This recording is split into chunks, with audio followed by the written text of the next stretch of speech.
Hello everyone, this is Zagany333, and this is a review over a movie called 30 Days of Night.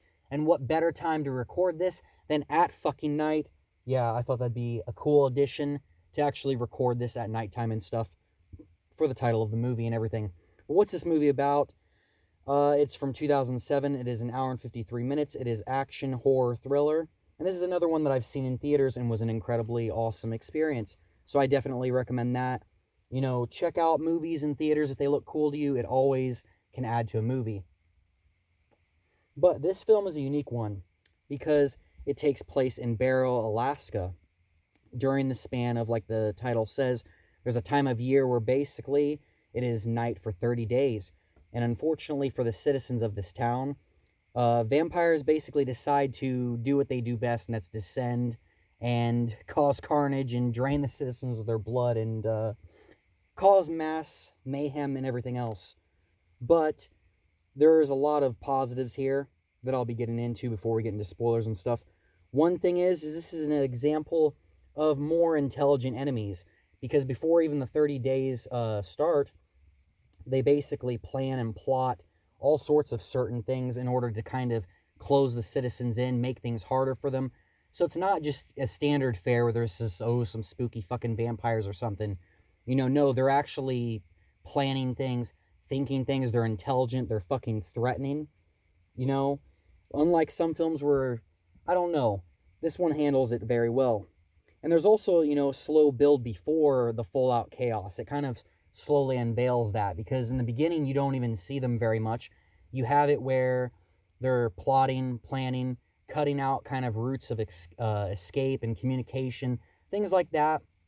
And then gradually, as the film goes, then it just goes into complete fucking chaos, which is when it gets really cool. But let me see. Yeah, that's one thing I was going to touch on, is this film is fucking savage. It has real vampires, what I'd say. And the reason I say that is because of the movie Twilight. To me, this movie is what brought menacing back to vampires after the whole Twilight BS. Because, yeah, to me, vampires ain't supposed to fucking sparkle, okay? They're supposed to be fucking menacing, threatening, terrifying, and, yeah, you know, impose that kind of thing rather than, yeah, sparkle in the daylight and all that bullshit. I don't know. It's just, to me, this is the true kind of thing I'd like to see. This or like Interview with the Vampire is a good fucking movie. But yeah, to me, this is like great for vampires and stuff compared to that other thing. And no offense to anybody who likes Twilight, but I'm just not into that whole, Team Jacob, Team Edward bullshit. It's just, maybe one day I'll give it a check out and a real, try at watching and enjoying it, but it's just, this one brought that back, what I feel like vampires should have. Here's another thing, is there's good acting in here. There's an actor, I'm pretty sure that was in Sons of Anarchy. He's a great actor, and it's a great show as well. And let me see here. Let me try to be organized with my notes. Yeah, I mean, they even, throughout the film use different mind games and tactics, like trying to use people as bait, things like that, to lure citizens out who are trying to kind of like survive and band together and hold up and stuff. So in like some ways, when I think of it, it kind of reminds me of Walking Dead in a sense, because it's, in this town, and then there's people trying to kind of go from building to building and survive and stuff, but obviously it's just a movie instead of a show. But that is one thing I guess I'll say, is if you like things kind of like The Walking Dead and stuff like that, this movie would probably appeal to you, except it's vampires. And let me see what else. The dialogue from the vampires is in particular fucking awesome. And they even had like a linguist make a language for this film, which is also added effort and really fucking cool. I always think it's awesome whenever they go the extra mile doing things like that, like Game of Thrones, when they had a linguist make a language for that series and show, as well as, other movies that do that. It's really neat. I mean, imagine that kind of effort to make like a whole fucking language and everything. But let me see. And here's another thing that this film kind of reminded me of, that I was going to highlight and actually not really praise, but give a sort of positivity to, that has a air of negativity around it. And that is a video game called Vampire Rain. This movie kind of reminded me of that in a way just because of how the vampires are. You know, they're incredibly fast, agile, strong, intelligent. Yeah, but I don't know about the intelligent part for that Vampire Rain game, but they sort of remind me of the vampires from that fucking game. And that's a game that most people have reviewed terribly, hate terribly, and I've played it, and I actually sort of enjoyed that game. I mean, it has its bullshit. It's not a flawless game by any means, not at all. But I don't feel like it's as terrible as everybody says it is. I mean, it's a kind of cool stealth game. It's got some cool story kind of elements there, at least I thought. And you know, I love the rain and everything, and most of the game is taking place during rainy nights and stuff. So I just thought I would say, you know, that game deserves at least a little bit of positivity instead of all the hate. And let me see what else here. Oh, it was also a comic book series, which hopefully one day maybe I can check out because, you know, the art in the movie, like, you know, even the cover, other stuff like that, the scenery, just all that stuff is awesome as hell. And the bits of artwork I've seen from the books, I sadly don't own them, but I've seen them in the store and stuff and kind of flipped through and seen pictures and things, obviously, online and stuff.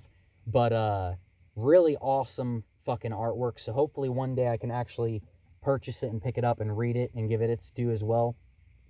And yeah, I've heard good things about that as well. So if any of this stuff, you know, like vampires or this movie intrigues you, I would definitely say check out the comics as well. Now, I swear to fuck that none of my lighters are working because I have 3 over here, and yeah, they're just like fuck you, agony. It doesn't matter which one I'm choosing here, I tell you.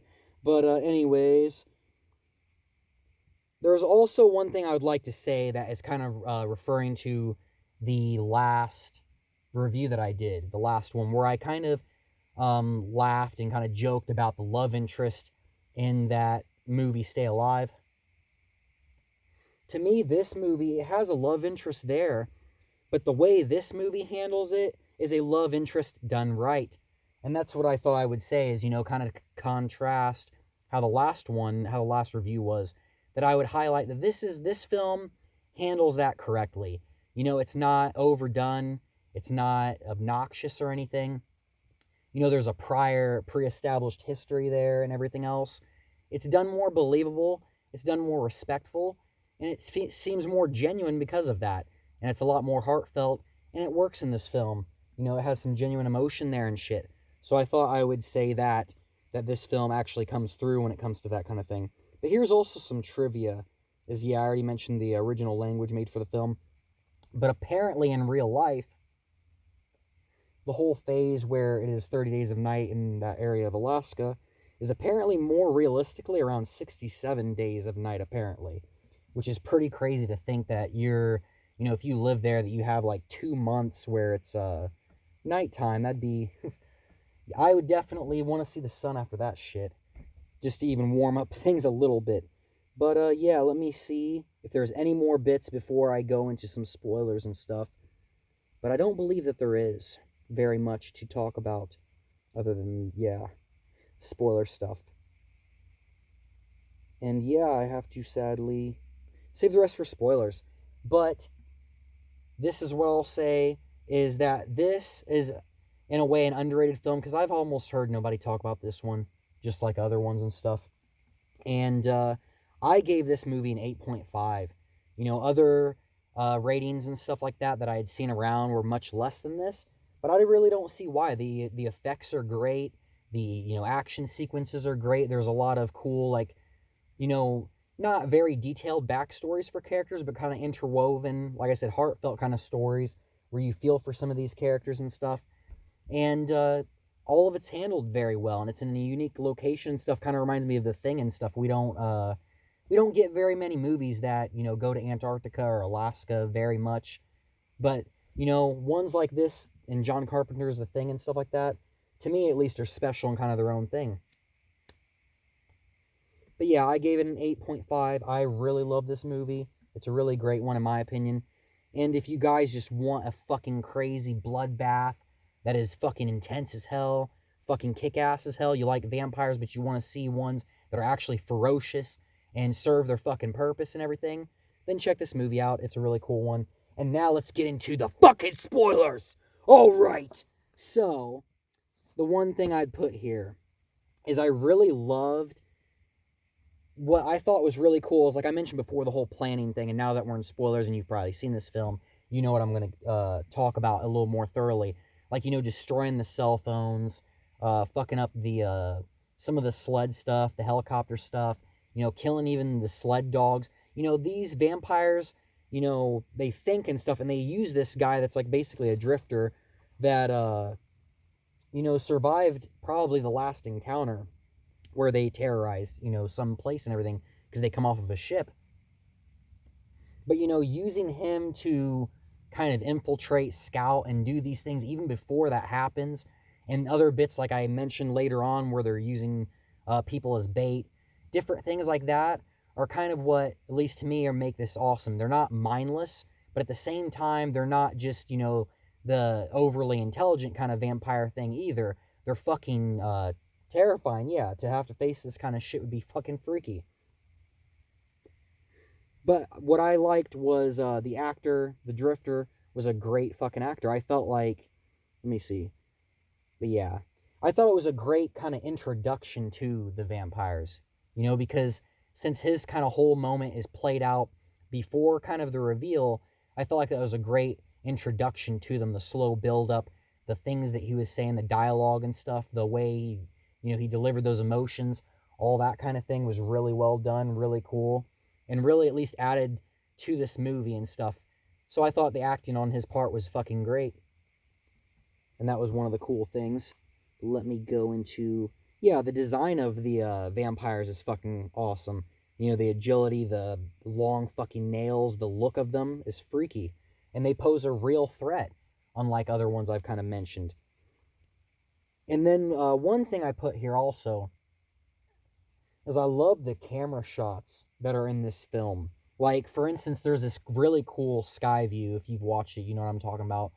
And just like when it finally everything cuts loose and there's just the fucking mass chaos and everybody's fighting and it's finally, the film's finally kicked off and everything, you get this really cool sky view that kind of pans over everything going on. And I just thought that, like, shots like that, I even remember in the theater and stuff watching that and just like mind blown because it was just really incredible and fucking awesome and added to the movie. So yeah, there's that. And I also like how it kind of goes through the span of the 30 days. How you get to see that and it shows, the different span through the month and everything as things procedurally, go through. And everything gets, harsher and the different things that the vampires do to try to lure people out. Stuff like that is really awesome. And, in particular, it was crazy with the whole fire poker and the rib cage scene and, the other one where the vampire was like smashing through the window and he like tumbled over a table and shit and just landed, like, the cool kind of like set moments like that, the style that they were done and everything, and like I said, the shots that were used, the way that it was done was really awesome. And it's like moments like that that kind of elevated this film, made it really cool. And like I also said, the love interest was actually done right and everything. And it was actually kind of, sad moment later on towards the end and everything. So to me, there is a lot of positives here that I guess haven't been really, looked at when it comes to online or, people who like vampire movies or anything. So for whatever reason, it's kind of been overlooked, but to me, it handles all these things very, very well.